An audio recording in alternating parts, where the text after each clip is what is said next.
നമസ്കാരം സഹോദരന്മാരെ. ഈ ഔഷധച്ചെടിയുടെ പേരാണ് വേനൽ പച്ച. പല സ്ഥലങ്ങളിലും പല പേരുകളിൽ ഇതിനെ അറിയപ്പെടുന്നുണ്ട്.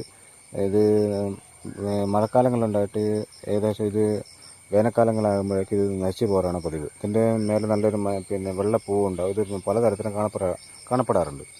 ഇത് ഞാൻ ഇതിൻ്റെ ഒരു വീഡിയോ ഇതിന് മുന്നേ ഞാൻ ചെയ്തിട്ടുണ്ടായിരുന്നു.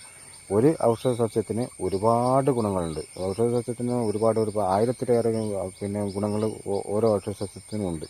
അപ്പോൾ ഇത് കഴിഞ്ഞ പ്രാവശ്യം ഞാനൊരു വീഡിയോ ഇട്ടിരുന്നു. അതിൻ്റെ ഒരു ഔഷധ ഗുണത്തെപ്പറ്റി ഞാൻ പരാമർശിച്ചിട്ടുണ്ട്. അതുപോലെ തന്നെ ഇന്നും ഇതിനെപ്പറ്റി ഒരു ഗുണത്തെപ്പറ്റി പരാമർശിക്കാൻ വേണ്ടി നിങ്ങൾക്ക് പറഞ്ഞു തരാൻ വേണ്ടിയിട്ടാണ് ഈ വീഡിയോ ഞാൻ ചെയ്യുന്നത്.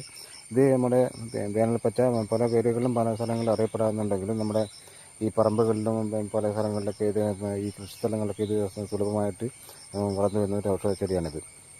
ഇതിൻ്റെ ഗുണം എന്താണെന്ന് വെച്ചാൽ നമുക്ക് ഈ പൈൽസ് ഉണ്ടാകുമ്പോൾ ഈ ചെറിയ ആൾക്കാർക്ക് ഈ പൈൽസ് ഉണ്ടാകും. പൈൽസ് ഉണ്ടായിട്ട് ഈ പുറത്തോട്ട് ദശ ഇങ്ങനെ വളർന്നു നിൽക്കും. ആ ദശ വളർന്നു നിൽക്കുന്ന സമയത്ത് ഇതിൻ്റെ ഇലയെടുത്തിട്ട് നമ്മുടെ ശുദ്ധമായ വെളിച്ചെണ്ണക്കകത്തിട്ട് കാച്ചിയെടുക്കുമ്പോൾ അതിനൊരു ലൈറ്റ് പച്ച കളറായിരിക്കും. അത് കാച്ചിയെടുത്ത് ആയിക്കഴിഞ്ഞാൽ എന്നിട്ട് അതിനൊരു കുപ്പിക്കകത്താക്കി ആക്കി വെച്ചിട്ട് രാത്രി കിടക്കാൻ നേരത്ത് നമ്മുടെ പഞ്ഞിക്കകത്ത് എടുത്തിട്ട് കുറച്ച് പഞ്ഞി എടുത്തിട്ട് പഞ്ഞിക്കകത്താക്കിയിട്ട് മലദ്വാരത്തിനുള്ളിലേക്ക് കയറ്റി വെക്കുക.